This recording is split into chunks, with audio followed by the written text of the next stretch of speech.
What's in the bridge to reality? What are we on now?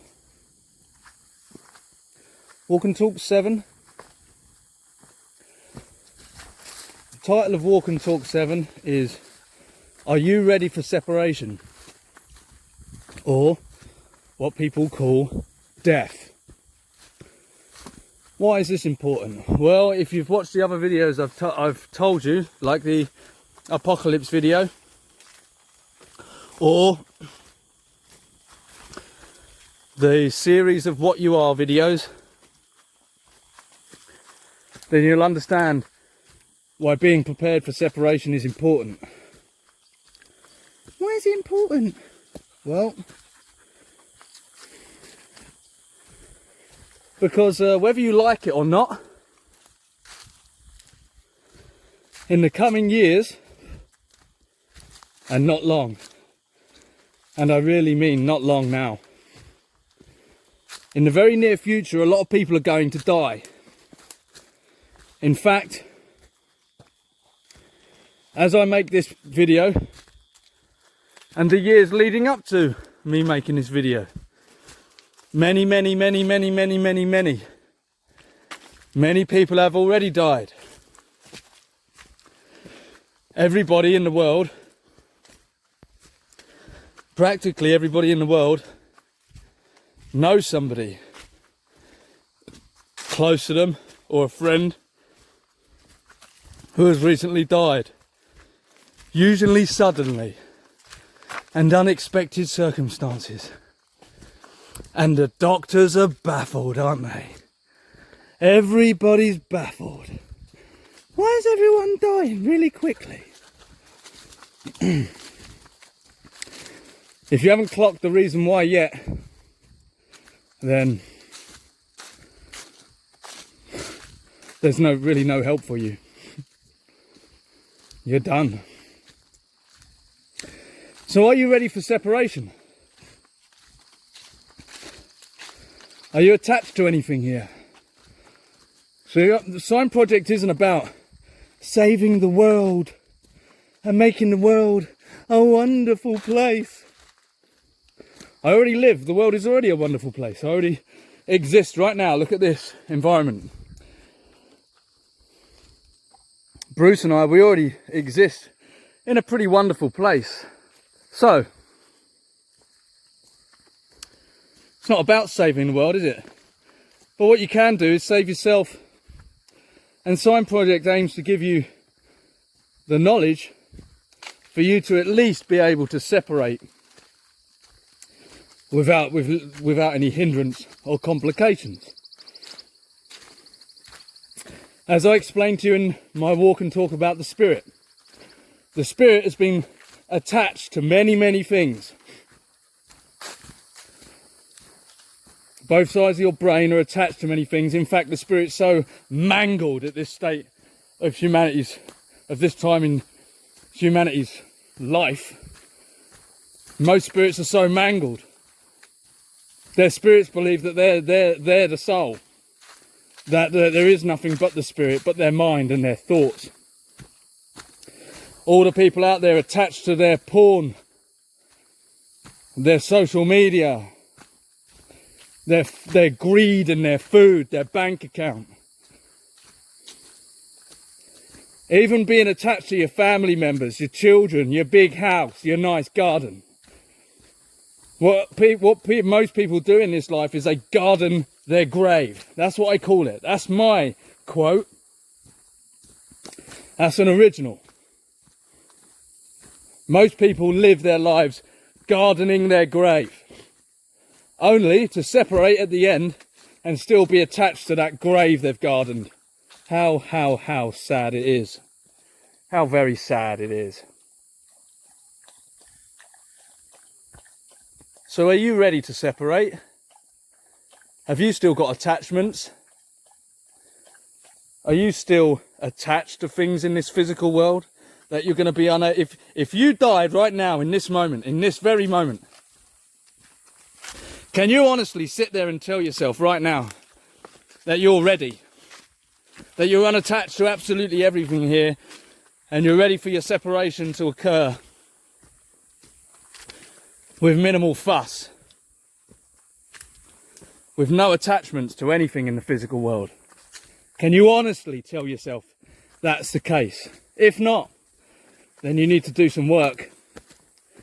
And I'll, in future videos, explain some of the work that you might want to do. I'm going to give you a... If you haven't seen the film Jacob's Ladder, not the second one they brought out recently, in the last 6 years or so. The Jacob's Ladder, I think it came out in the early 80s, late 70s, about the experiments using LSD that were carried out on the soldiers of Vietnam. And anyway, there's a scene in that film which sums up what it is I'm saying, and it sums it up real well. The main character, the main ex-US soldier, who he has a big pain in his back, so he goes to see a chiropractor to sort his back out. And he and as the chiropractor's working on him, he says to him, "Did you ever read Meister Eckhart?" "No, not Eckhart Tolle, Meister Eckhart. I believe he was around the 16th century, maybe earlier. Might have been the 13th century. Either way, he was a mystic, and a brilliant one, and a good one." And so the chiropractor says, "Have you ever read Meister Eckhart? He's a legend." And he says, "Meister Eckhart saw hell too." And he said, "The only thing that burns in hell is the part of you that won't let go of your life, your memories, your attachments. They burn them all away. But they're not punishing you," he said. "They're freeing you from the earth. So if you're frightened of dying and you're holding on, you'll see devils tearing your life away. But if you've made your peace, then those devils are really angels, freeing your soul." And there's no truer words, honestly. Great way of putting it. Great way of putting it. Excellent way of putting it. And it's true. If you have attachments and you're attached to your memories, if you're attached to anything here in this physical world and you can't let go, you're going to absolutely see and have and experience the worst psychedelic experience that you could ever wish to have. You know, all them nightmares when you wake up and you're like, oh, thank goodness it was just a nightmare. Oh, thank goodness it was just a nightmare. Well, imagine that over and over and over and over again, from one nightmare to another, from one nightmare to another, from one nightmare to another. That's what happens when you die. When you separate, and the spirit, your spirit, is still attached to the physical world and that life that you've been living in. You're going to be tormented to absolute devastation. And I don't want that to happen to you. I don't want you to have to go through that. What happens, like I say in the walk and talk about the spirit, what happens if you're attached to your Facebook page, your social media channels, your X account, your Pornhub?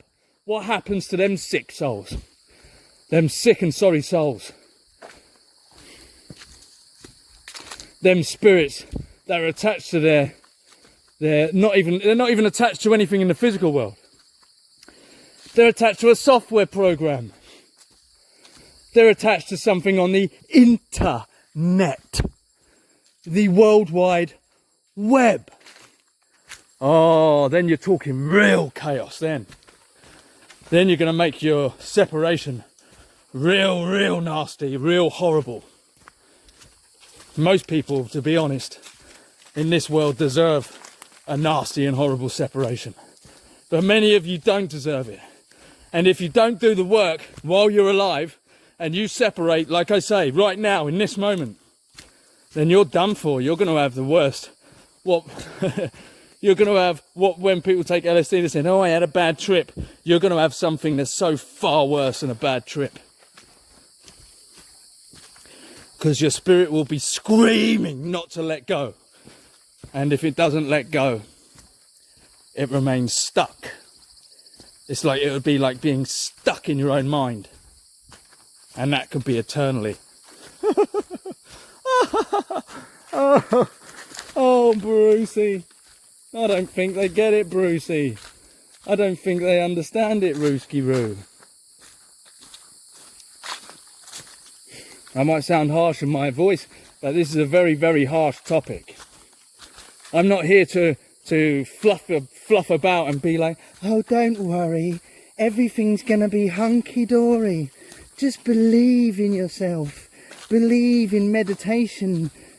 Choose this or that. I'm not here to be nice to you. I'm talking about separation. I'm talking about tomorrow if you die, if you're attached to pornography or your favourite flipping YouTube channel or your own YouTube channel, you're gonna be in a state that you really don't want to be in. It's gonna be very complex, very devastating, and full of misery.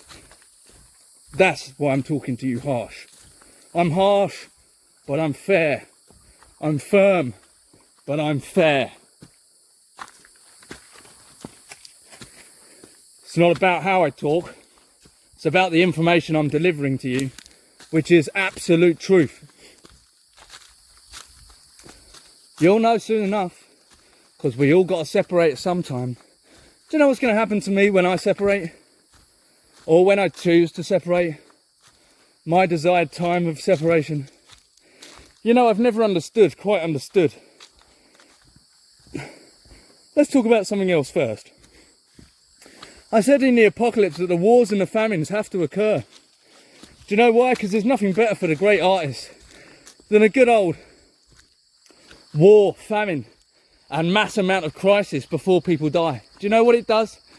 It makes the spirit very unattached to anything here, you see. So when people are going through famine and they're starving and they're pulling pieces of grass out of the ground to try and live on, like people were doing in the Irish famine, when they starved to death, they were seen starved to death on the side of the road, where they'd been picking at grass to eat, to try and survive a little bit longer, to suffer a little bit more. And the Irish famine was orchestrated. And how was it orchestrated? Well, they had cereals, they had oats, they had many foods in their fields being grown, crops being grown. They just didn't have potatoes. And they blamed it on not having the potatoes. But the fact is, it was money. One-eye. One-eye. The reason they couldn't eat is because they didn't have the money to buy those cereals. And those cereals were actually being exported to the English. Oh, you learn something every day, don't you? I can tell you.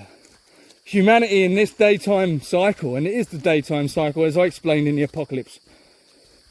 And you can see it's a daytime cycle as I explained in the apocalypse, because if you hadn't noticed, everything's getting quite physical, isn't it? Left-brained. Left brain represents the day, the sun. Right brain represents the night.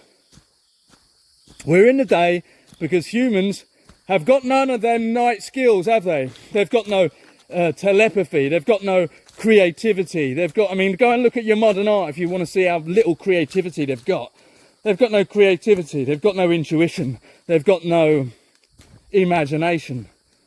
Yeah, that would be the night time if we were at the pinnacle or using those powers excessively. And what that means is, so in the night, at the end of the night time, the excessive use of spirituality would be rolling heads down flipping rolling heads and sacrificing your children to gods, right? That's like that would be like the end of the night cycle. But the beginning of the night cycle is absolutely excellent. It involves telepathy. People have all of their superpowers, their powers back. It ain't superpowers, they're natural powers. They're night powers, they're right brain powers. They're right spiritual powers.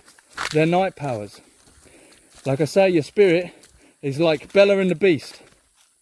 Tyler Durden and Marla Singer. Oh, you're getting it now, aren't you? Trinity and Neo. The unicorn and the lion. So there has to be mass amounts of suffering. What we're in is the daytime cycle. You can tell because if you look, we're going excessively scientific, aren't we? You haven't got those full-on nighttime feminine side powers of the night. So you try to mimic it and copy it using technology. And if you look at technology closely, you can make an analogy of the hardware, your keyboard and your physical computer is the body. The software, be it Mac or Windows or Linux, that's the operating system is the spirit.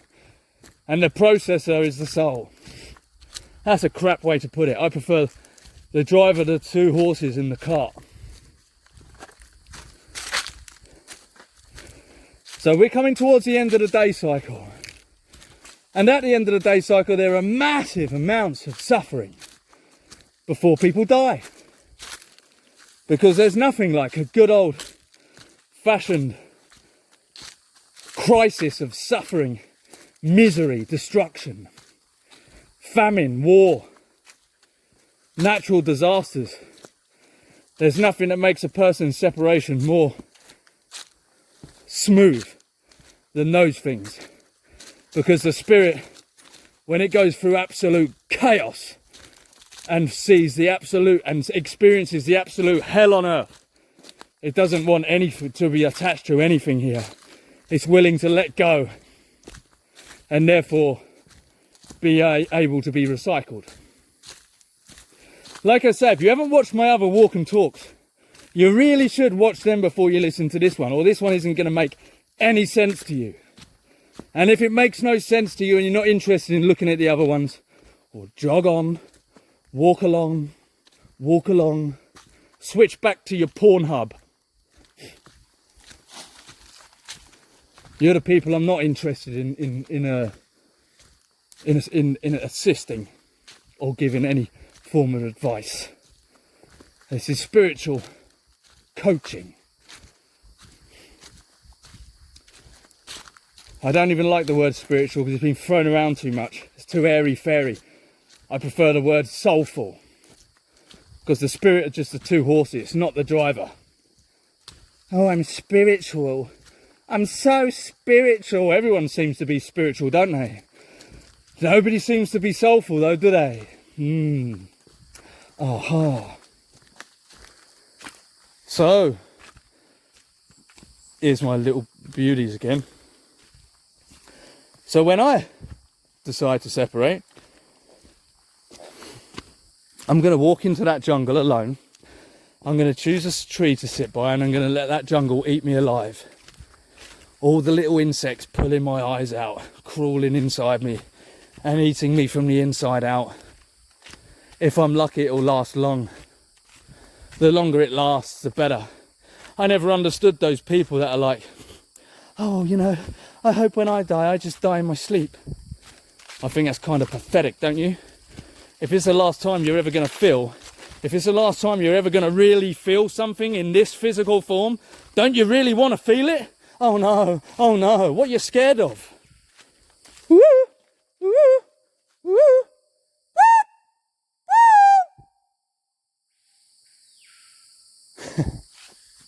My little beauties. I do love them dearly. I do love them most dearly. They won't stop now. They're happy because the sun's out, you see. Yeah, people are like, oh, I want to die in my sleep, or I just want to die in, yeah, I want to die in my sleep, or really quickly. I don't want to feel any pain. And it's their last opportunity. It's an opportunity to feel pain. If it's the last time you're ever going to feel real pain in this life, in this physical form that you are now, with the spirit, in this cart body and with this horse, these horses, and it's the last time you're ever going to feel, don't you really want to feel it? That bird keeps calling out to me because it wants me to respond. They always do it. And woo, woo, woo.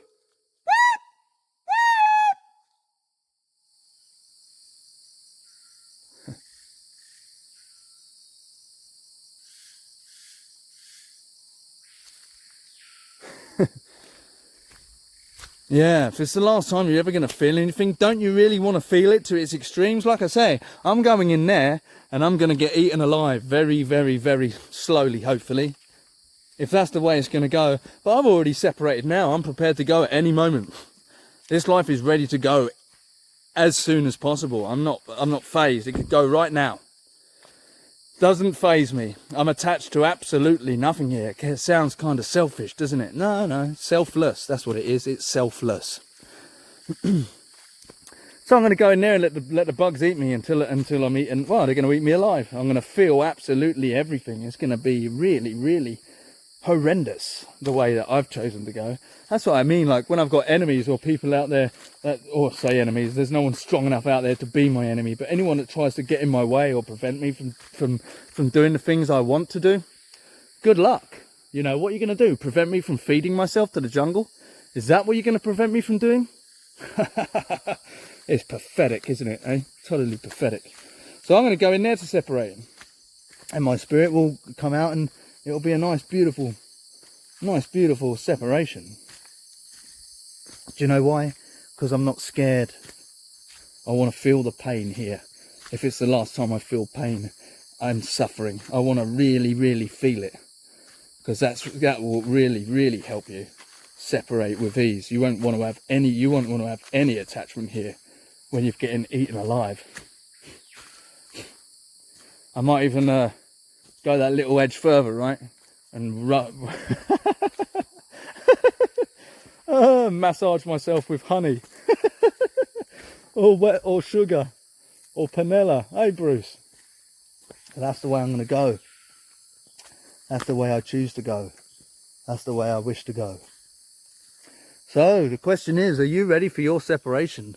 Are you ready to separate? If you died in this moment, are you ready to go? Are you really ready to go? Can you honestly put your hand on your heart and say, I'm ready to separate. I'm not attached to anything here. I don't have any attachments to my memories, anyone, any place, any item, or any software. Woo! Woo! Woo!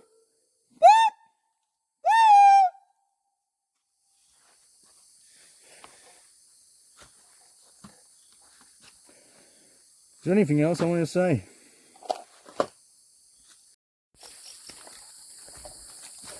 I just thought of something I'd like to add regarding, are you ready for separation? Are you ready to separate?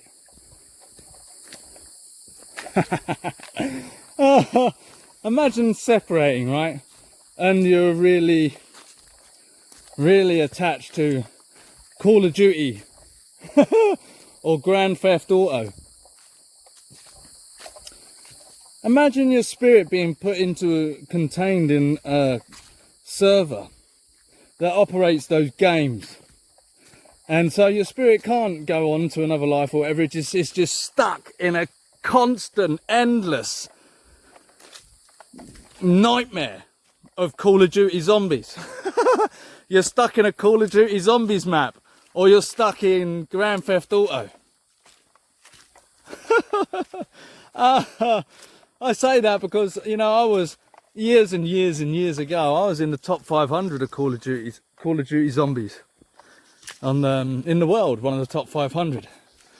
So obviously, if I can change from someone who was spending his time so foolishly, then I'm sure people out there right now who are hooked on and addicted and attached to games, that they can get out of that too. But I mean, it was a long time ago. You're looking 15 years ago now, when the first Call of Duty zombie maps were out.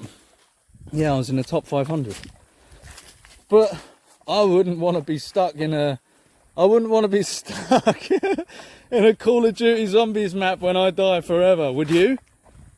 Or whatever game it is, Bubble Burst or Candy Crush and whatever else you play that you're addicted to. Imagine a part of your spirit just living in that game forever. It's a pretty serious topic. So yeah, I just wanted to add that, because that's a major attachment at the moment for people. They're stuck in computer games, or their their virtual world. People are stuck in their virtual worlds, like games like Second Life and stuff like that. Oh boy, oh boy. I don't think you see or understand or fully comprehend how dangerous that is going to be if you die. If you died right now and you're truly addicted and attached to games, you're in big trouble. You're in big trouble. It's not even a physical thing, is it? It's a fake experience. But yeah, I wanted to just add that to this video because I think it's important. Be blessed. Be kind. Say bye-bye, Brucey. Oh, Rooski Roo. Oh, my beautiful Rooski Roo.